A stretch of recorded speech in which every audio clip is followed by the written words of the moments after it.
Welcome to Berean Media Ministries. This is your servant, Pastor Emmanuel Antwi. Today's devotion is entitled Ziba, Part 2. Ziba, upon receiving the information, presented himself before the king.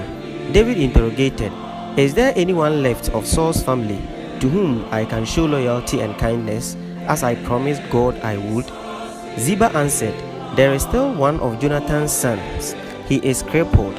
This statement from Ziba changed the story of Mephibosheth. It brought him from grass to grace. Mephibosheth, the only left son of Jonathan, lived in Lo-debar with no hope in life because of his condition.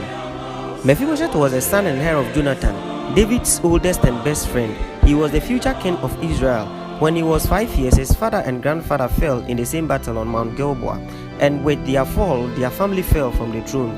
In the terror that took possession of Jonathan's household that terrible day, Mephibosheth's nurse caught up the child and fled with him in her arms. But in her haste, she let the little prince fall, and from that fall, Mephibosheth was lame in his feet all his days. I believe God intentionally preserved the life of Mephibosheth because of Jonathan, considering what permeated between Jonathan and David. After Ziba's advocate, David sent for Mephibosheth in Lo-debar. Mephibosheth, who considered himself to be no better than a dead dog, finally found himself on the king's table. He now began the journey of success. Whatever was lost was restored.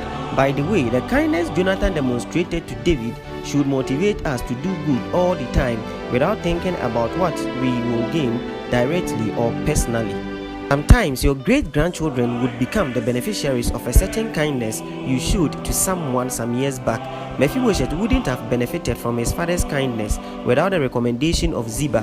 Brethren, are you Ziba or anti-Ziba? Do you destroy or recommend? How many lives or fortunes have you sidelined out of selfishness? The young lady just needed your recommendation to get employment, but you want to sleep with her first.